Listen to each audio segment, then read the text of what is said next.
noches, licenciado. ¿Qué tal, Claudia? ¿Cómo está? Gusto de saludarla, ¿eh? Gracias igualmente. Alicia también. Muy buenas noches. Alicia Priscila.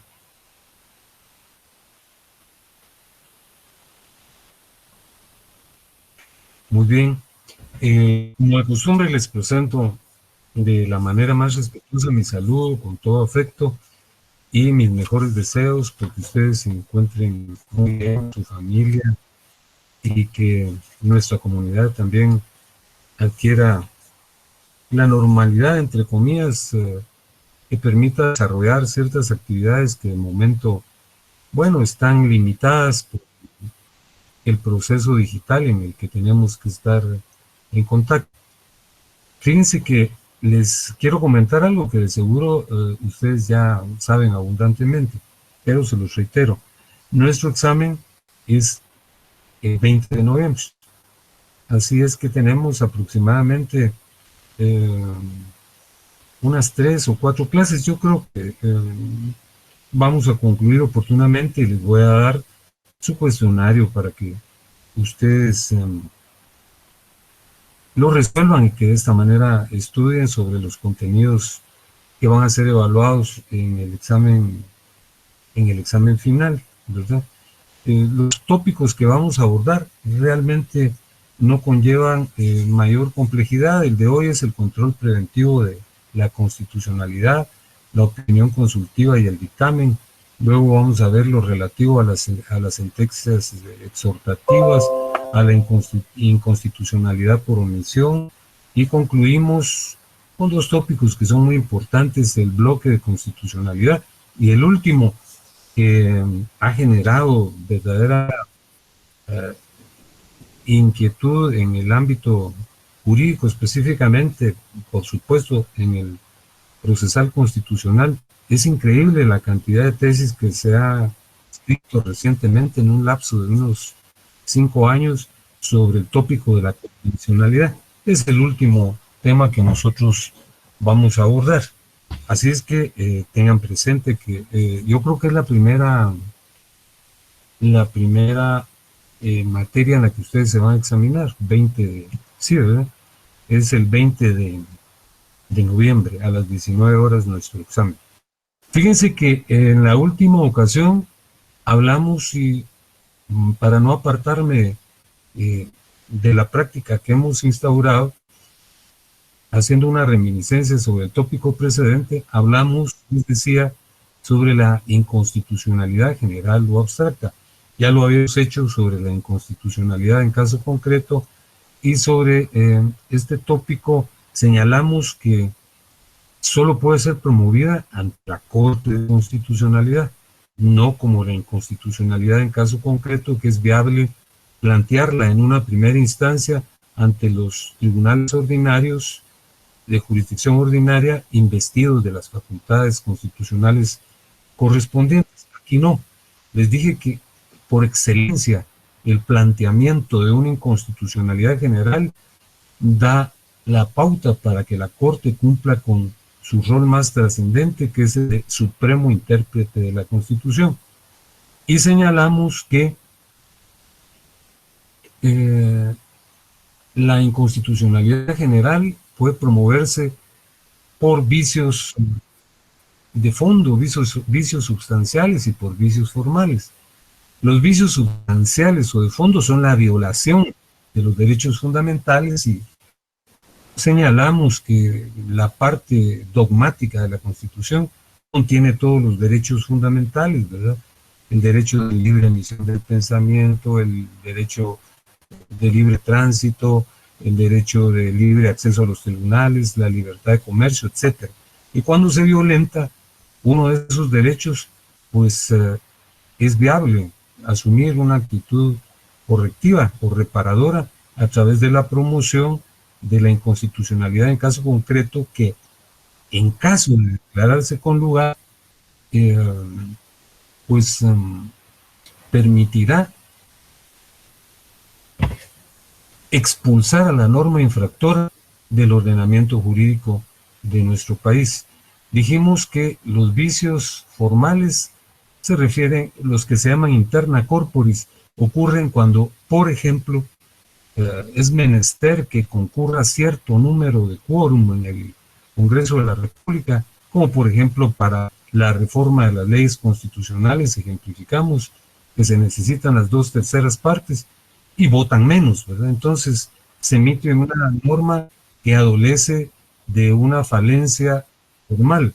Y de la misma forma, cuando el proceso legislativo es observado que alguna de las fases del mismo no es cumplida, y finalmente señalamos que la inconstitucionalidad en caso concreto puede ser promovida por el Honorable Colegio de Abogados, por el Ministerio Público a través de la fiscal, por el Procurador de los Derechos Humanos y por cualquier ciudadano con el auxilio de 3 abogados.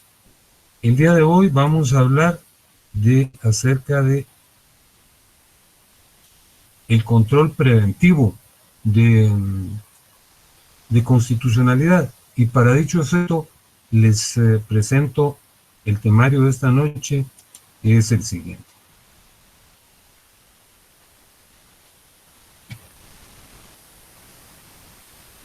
Ya lo tienen a la vista, ¿verdad?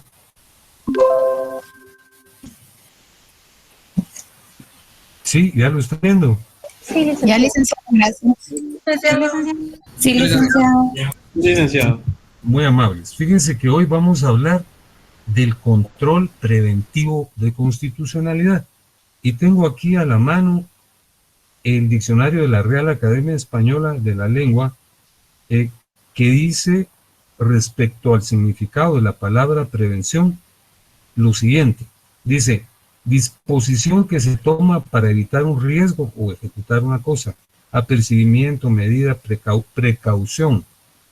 Lo preventivo se refiere a medidas de precaución, ¿verdad? Para evitar un mal. Entonces, cuando hablamos del control preventivo, estamos aludiendo a un mecanismo de control constitucional que se propicia para evitar un resultado dañoso. ¿Y cuál sería el resultado dañoso? Que se emitiera por parte del Congreso de la República una norma, una ley que inobserve la Constitución, ¿verdad? Una ley que violente la Constitución. Ya sé que podríamos decir que hay muchas, ¿verdad? Pero por lo menos en rigor, en la teoría constitucional, existe este mecanismo para hacer ese correctivo antes que la ley se publique y cobre vigencia. Por eso es un control preventivo, porque si ya cobró vigencia, hay que promover una inconstitucionalidad general o abstracta. Pero acá, antes de que la norma cobre vigencia, puede ejercerse un control preventivo. ¿Y cómo se ejerce? A través de estos dos mecanismos, la opinión consultiva y el dictamen. Por excelencia, la opinión consultiva y el dictamen son las manifestaciones del control preventivo de constitucionalidad. Aquí les hago un comentario. Fíjense que dentro de la sistemática de la Constitución no aparece el control preventivo, ¿verdad? Pero sí está incluido dentro del texto. Es decir, dentro de la enunciación sistemática no aparece, porque les señalaba que los mecanismos que tutelan la integridad de la Constitución son, como ya lo hemos expuesto en diversas oportunidades, son el amparo, la exhibición personal y la inconstitucionalidad, que ya la estudiamos, la inconstitucionalidad en caso concreto y la inconstitucionalidad general o abstracta. Entonces no aparece tampoco el habeas data, pero señalamos que el artículo 31 sí lo asigna. Es decir, no aparece enunciado de una forma sistemática y en el orden que debiese, pero sí está en la Constitución. Y estos dos procedimientos tampoco no aparecen en ese último capítulo, que es el relativo a la protección de la Constitución, pero como vamos a ver, sí están incluidos constitucionalmente. Y se lo señalo porque hay profesores, hay autores muy rigurosos que ni siquiera lo incluyen. Ustedes pueden consultar varios textos y ahí se advierte que no están incluidos, ¿verdad?, como garantías constitucionales, pero sí lo son, porque son mecanismos para preservar la integridad de la Constitución. Realmente son muy sui generis, como lo vamos a ver, y por esa razón le compete con exclusividad a la propia Corte de Constitucionalidad concretarlos, ¿verdad? Y vamos a hablar inicialmente de la opinión consultiva. Consultar, ¿qué quiere decir? Consultar quiere decir preguntar, ¿verdad? Interrogar, ¿verdad? Más bien preguntar, ¿verdad? Porque consultar ya lleva un elemento, quiero decir interrogar, ya lleva un elemento competitivo, ¿verdad? Yo te voy a interrogar en una audiencia de posiciones en el proceso civil y mercantil, ¿verdad? No, esta, como vamos a ver, es una pregunta, ¿verdad?, en donde no hay mecanismos competitivos, sino son situaciones que posibilitan la resolución de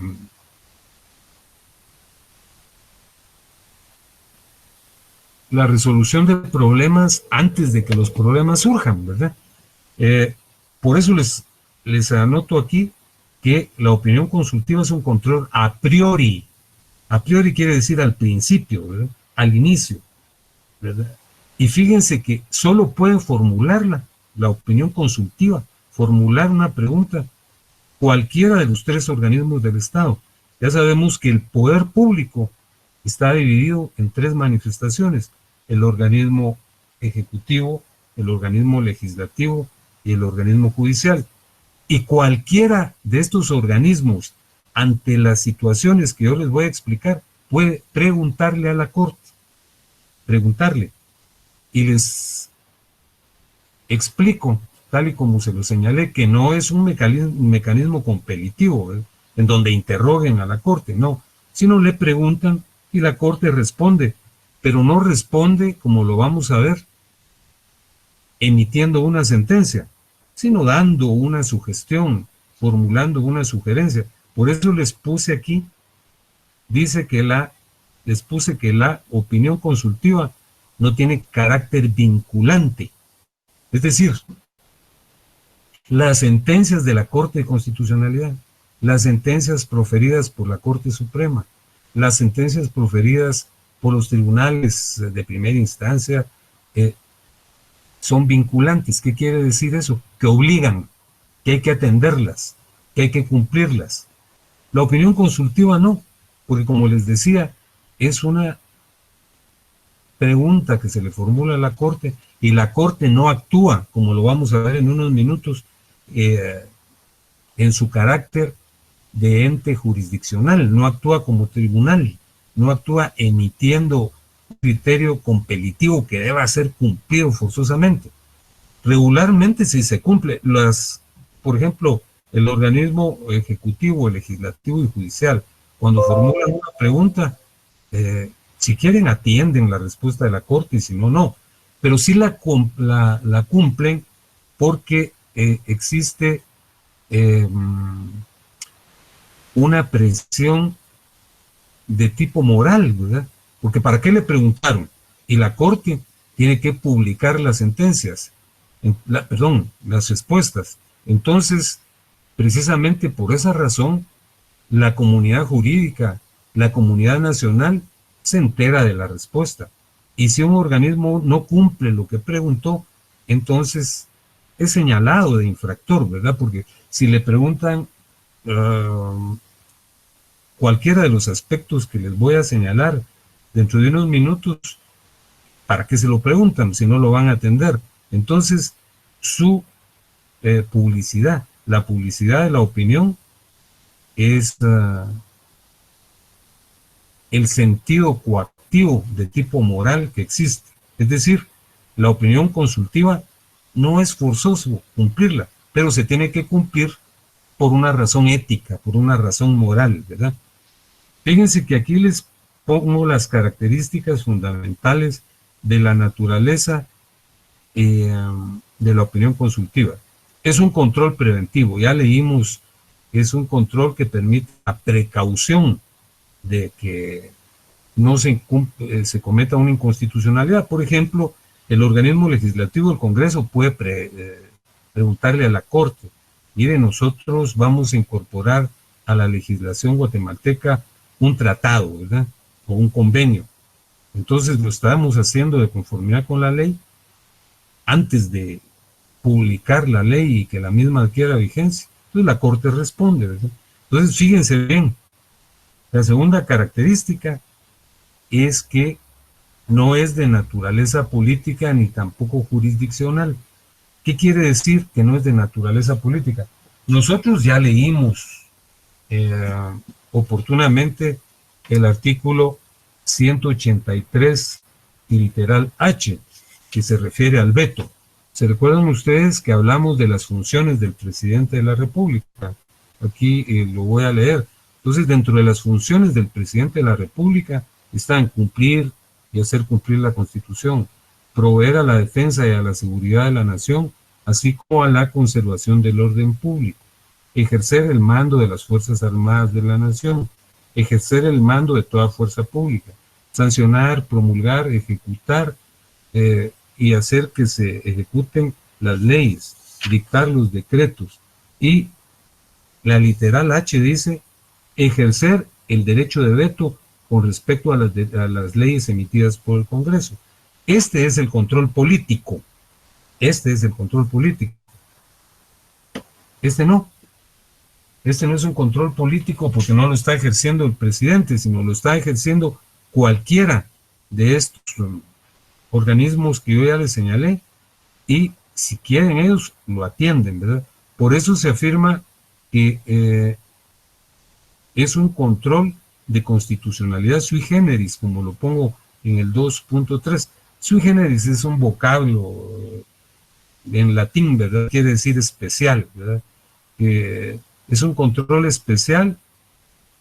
A priorístico quiere decir que la ley no ha sido publicada y por lo tanto no tiene vigencia, y aparte de ello, la Corte no actúa como tribunal, sino actúa como un ente asesor, ¿verdad? Le están preguntando. Y fíjense que evita, y así ha ocurrido, la violación de la Constitución cuando se observa y se cumple, que hasta la fecha, increíblemente, ¿verdad?, sí ha sido así. Se lo preguntan y la Corte resuelve, ¿verdad? Fíjense que cómo se pide la opinión consultiva. Eso está regulado en el artículo 172 de la Ley de Amparo, Exhibición Personal y Constitucionalidad, que yo les ruego que lo ubiquemos a partir del artículo 171 de la Ley de Amparo, Exhibición Personal y Constitucionalidad. Está regulado lo atañedero a la opinión consultiva. ¿Cómo se pide? Bueno, ya les dije hace unos minutos, aquí está el orden alterado, pero el 4 debió ser 3 y el 3 debió ser 4. ¿Quién puede pedir la opinión consultiva? Eso está regulado en el artículo 171. Leámoslo, por favor.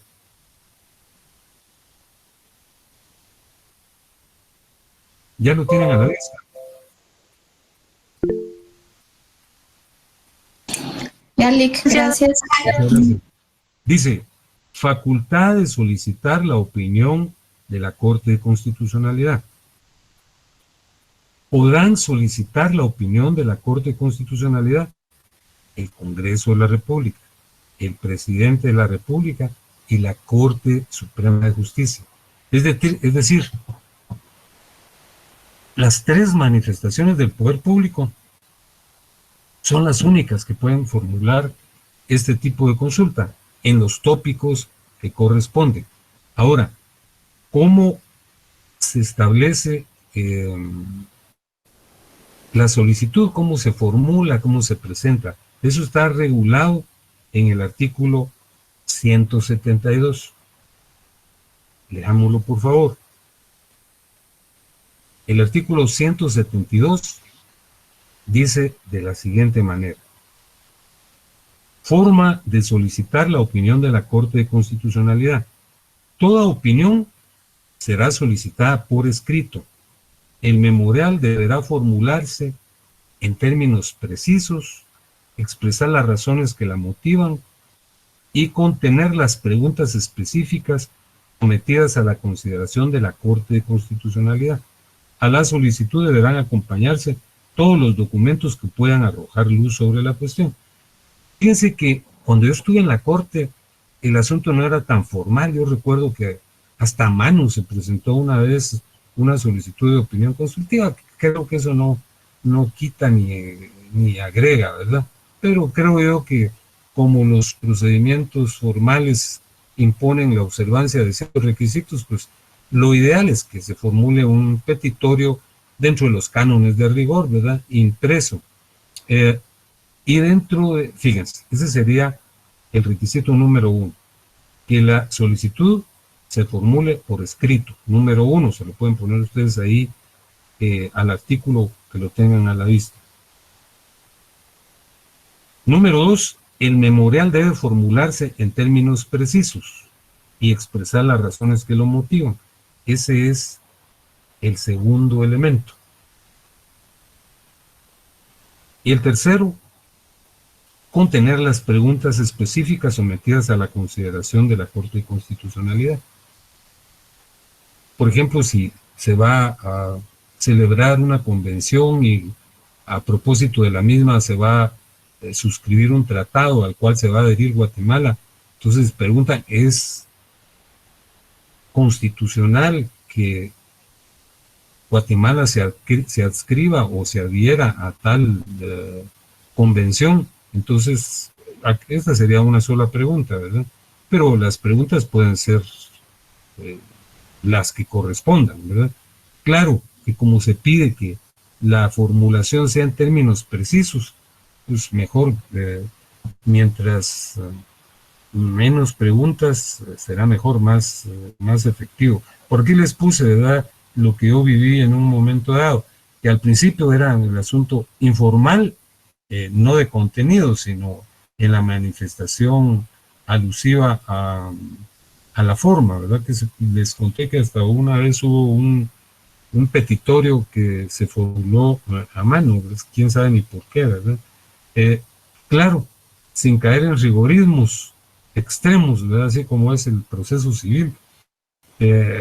Como aquí la concepción debe ser flexible, amplia, claro, sin caer en lo burdo. Entonces, debe presentarse atendiendo los requisitos de cualquier primera solicitud, como ustedes ya lo estudiaron en teoría del proceso. Fíjense que aquí hay otros artículos muy importantes. La verdad es que hay tópicos que son verdaderamente complejos, ¿verdad? Que están regulados, pero que son materia de muchos estudios especializados, ¿verdad? Y hay abogados especializados en eso. Entonces, regularmente los magistrados de la Corte son especialistas en derecho constitucional, ¿verdad? Pero ¿saben qué tópico? Es una complejidad que cuesta entenderlo, ¿verdad? O por lo menos a una persona con las limitaciones que yo presento, es el asunto de la electricidad, la regulación.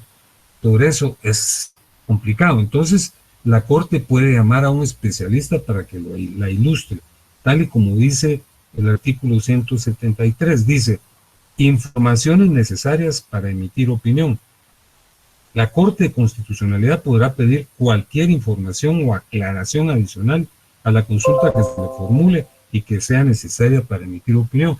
Aquí antes se entendía que la aclaración se le pedía únicamente al organismo que estaba haciendo el planteamiento y se le puede pedir a él, pero también la Corte puede acudir a especialistas para que lo ilustren. Yo les señalaba ese campo tan especial y tan complejo que es lo relativo a la electricidad, y hay abogados especialistas. Entonces, yo recuerdo que los llamaban y ellos acudían y le formulaban a uno una explicación para entender algún precepto, ¿verdad?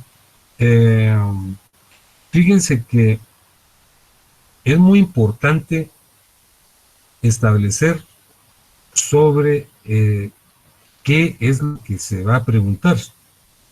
Entonces, fíjense que aquí les pido de favor que nos traslademos al artículo 272 de la Constitución.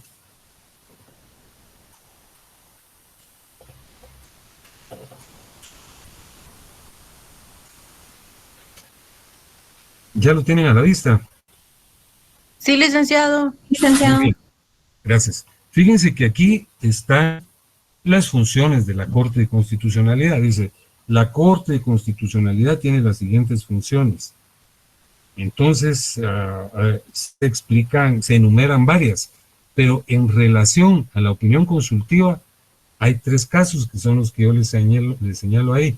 La literal E, la literal H y la literal I.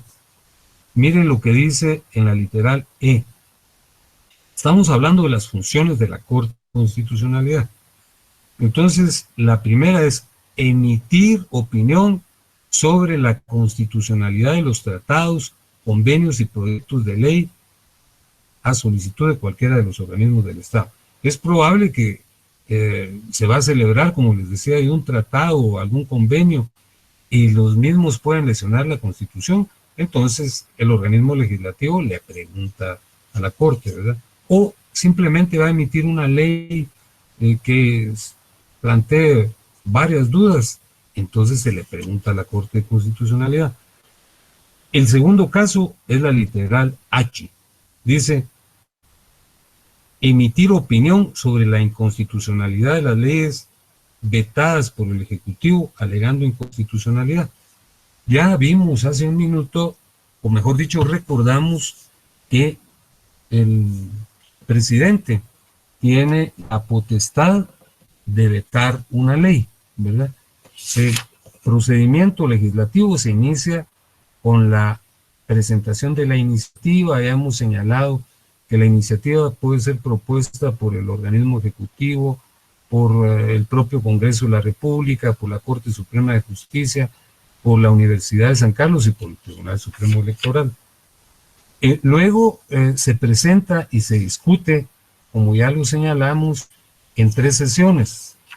Luego se vota, ¿verdad? Se aprueba, se sanciona y se promulga. Y para que la sancione y la publique se le manda al presidente, al organismo ejecutivo. Pero el presidente, dentro de los 15 días de recibido el decreto, se reúne con sus ministros y si considera hay una violación constitucional, la veta. Eso puede generar un enorme problema, porque según el artículo 179, una vez la vetó, se la devuelve al Congreso, ¿verdad? Pero la Junta Directiva le manifiesta al Pleno, miren, el presidente vetó la ley, y el Congreso podrá reconsiderarlo o rechazarlo. Entonces, fíjense que cuando se produce una situación de este tipo, que hay un conflicto entre el organismo legislativo y el ejecutivo por el veto, entonces se le solicita una opinión a la Corte de Constitucionalidad y esa opinión regularmente se toma muy en cuenta, ¿verdad? Y finalmente, fíjense que está lo previsto en la literal I, que dice que es facultad de la Corte actuar, opinar, dictaminar o conocer de aquellos asuntos de competencia establecidos en la Constitución. Fíjense que este precepto parece algo sin significado, pues, ¿verdad? Porque dice actuar, opinar, dictaminar o conocer de aquellos asuntos de su competencia. Es decir, le pueden preguntar cualquier asunto de su competencia, pero esta parte tiene una historia muy, muy especial, que por ahí dicen, pues, no, la Corte no actúa sino de oficio, es cierto, dentro de las garantías constitucionales, pero la defensa de la Constitución, fíjense que dice actuar, y yo les traigo a cuenta, tal vez ustedes eran muy jóvenes y de seguro algunos todavía no habían nacido, cuando se produjo un autogolpe de Estado, que se lo propició Jorge Serrano Díaz. Entonces él cerró el Congreso, persiguió al procurador de los derechos humanos, que después fue presidente, que era Ramiro de León Carpio, pero la Corte intervino. Eso es uno de los momentos más gloriosos de aquellas cortes que eran realmente conformadas por personas muy especiales, ¿verdad?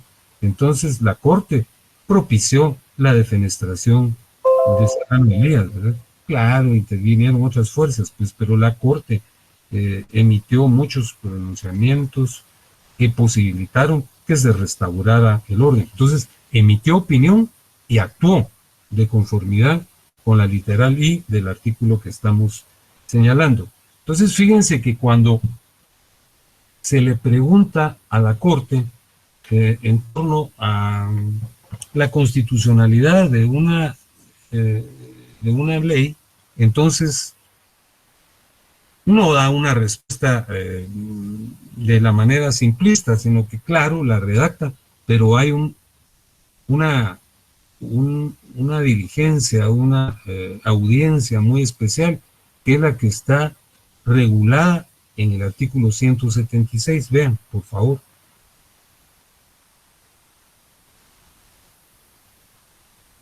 Dice el artículo 176 lo siguiente: solemnidad de los pronunciamientos. Las opiniones de la Corte de Constitucionalidad serán pronunciadas en audiencia pública solemne, con citación de la entidad o personas solicitantes. Si fue el Congreso, tiene que estar ahí la Junta Directiva, ¿verdad?, el presidente. Así como de cualesquiera otras personas que el tribunal estime pertinente convocar. El presidente de la República designará a la persona o personas que acompañarán al ministro de Estado que corresponda y que representarán al organismo ejecutivo. Si el Congreso hubiera sido el solicitante de la opinión, habrá igual designación entre los diputados. También podrán concurrir, que regularmente es así, los abogados de los solicitantes, el Procurador General de la Nación y la Junta Directiva del Colegio de Abogados. Hace unos minutos yo les señalaba que la opinión consultiva no es vinculante, no es compelitiva, no es obligatoria, pero tiene una fuerza moral, ¿verdad? La Corte dijo que eso no se debe de hacer y se cumple. Además, las opiniones son publicadas. Ven el 177, dice: publicidad de las opiniones de la Corte de Constitucionalidad. Todas las opiniones de la Corte de Constitucionalidad serán publicadas en el Diario Oficial dentro del tercero día de haber sido pronunciadas en audiencia pública. Este es un mecanismo muy importante. Realmente en los últimos años han habido muy pocas audiencias de vista pública. Con anterioridad eran un poco más frecuentes, recuerdo yo. O tal vez yo tengo esa sensación, pero yo sí estoy absolutamente convencido de que eran más frecuentes. El otro mecanismo de control preventivo es el dictamen. Aquí se lo señalo. El dictamen es un pronunciamiento que sí debe ser observado y cumplido. Dijimos que la opinión consultiva no es vinculante. El dictamen es sí, ¿verdad? Sí tiene que ser así. Y se produce cuando se va a hacer una reforma a las leyes de rango constitucional.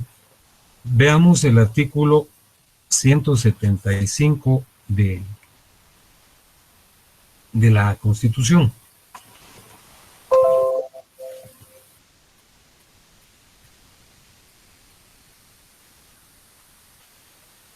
Ya hemos expuesto en diversas oportunidades que la condición de superlegalidad de la Constitución está contenida en 3 artículos. El artículo 44, en su segundo párrafo, dice: serán nulas ipso iure las leyes y disposiciones gubernativas o de cualquier otro orden que disminuyan, restrinjan o tergiversen los derechos que la Constitución garantiza. El 175, que dice jerarquía constitucional. Ninguna ley podrá contrariar las disposiciones de la Constitución. Las leyes que violen o tergiversen los mandatos constitucionales son nulas ipso iure. Y el último de los artículos es el 204, que dice: los tribunales de justicia, en toda resolución o sentencia, observarán obligadamente el principio de que la Constitución de la República prevalece sobre cualquier ley o tratado. Ya sabemos también que junto a la Constitución, la Asamblea Nacional Constituyente emitió 4 leyes que se llaman constitucionales porque fueron emitidas por ese órgano excepcional, ¿verdad?, que es el que genera la Constitución, que son la Ley de Orden Público, la Ley Electoral de partidos y de partidos políticos, la Ley de Libre Emisión del Pensamiento y la Ley de Amparo, Exhibición Personal y Constitucionalidad. Esas leyes están en el mismo contexto de la Constitución y ninguna ley ordinaria o reglamento puede contrariarlas porque deviene en inconstitucionalidad. Pero las leyes, estas 4 leyes que yo les he señalado, estas 4 leyes sí pueden ser reformadas, pero pueden ser reformadas a través de un proyecto meramente severo, porque tienen que votar las 2/3 partes. Vean, por favor, el segundo párrafo del artículo 175.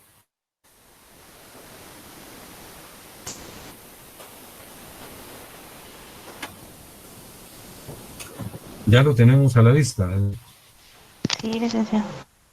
Fíjense que dice el segundo párrafo: las leyes calificadas como constitucionales requieren para su reforma el voto de las 2/3 partes que integran el Congreso. Oigan esto: previo dictamen favorable de la Corte de Constitucionalidad. Si la Corte de Constitucionalidad no emite un dictamen favorable, no se pueden reformar. Este es un artículo fundamental, ¿verdad? De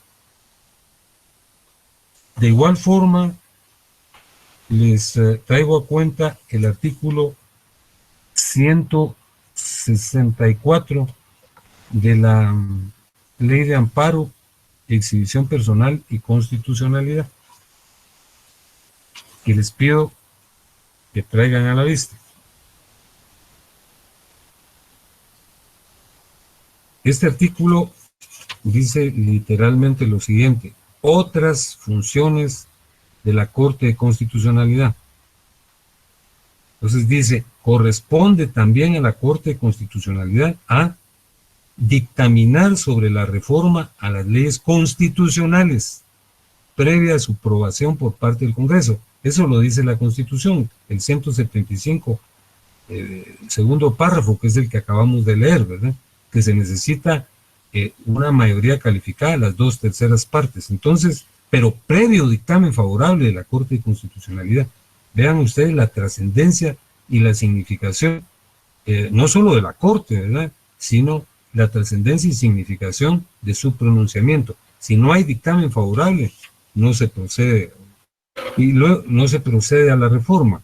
Luego, en la literal B dice: emitir opinión sobre la constitucionalidad de los proyectos de ley a solicitud del Congreso de la República, y conocer de las cuestiones de competencia entre los organismos y entidades autónomas del Estado. Entonces, es sumamente importante.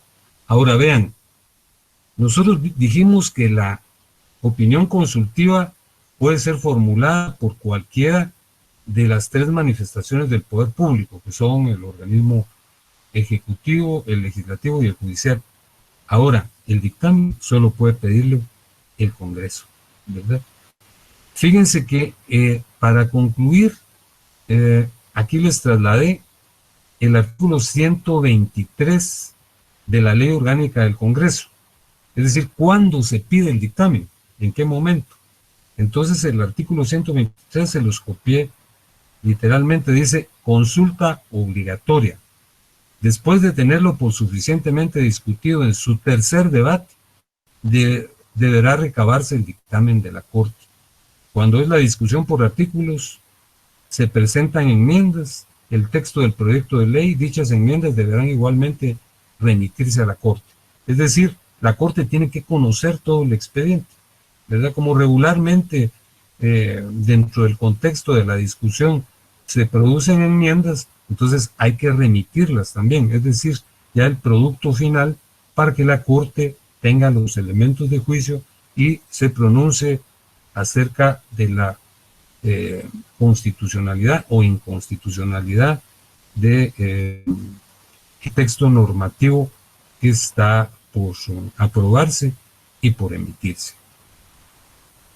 Muy bien, con esto concluimos nuestra clase del día de hoy. Los veré o los contactaremos hasta la semana venidera porque por razones que todos conocemos, el día miércoles no habrá clase. Así es que deseo que descansen y les envío un saludo cariñoso. Que tengan ustedes muy buena noche. Gracias, licenciado. Feliz noche. Igualmente. Muchas gracias, licenciado. Feliz noche. Muchas gracias. Feliz noche. Mucho gusto.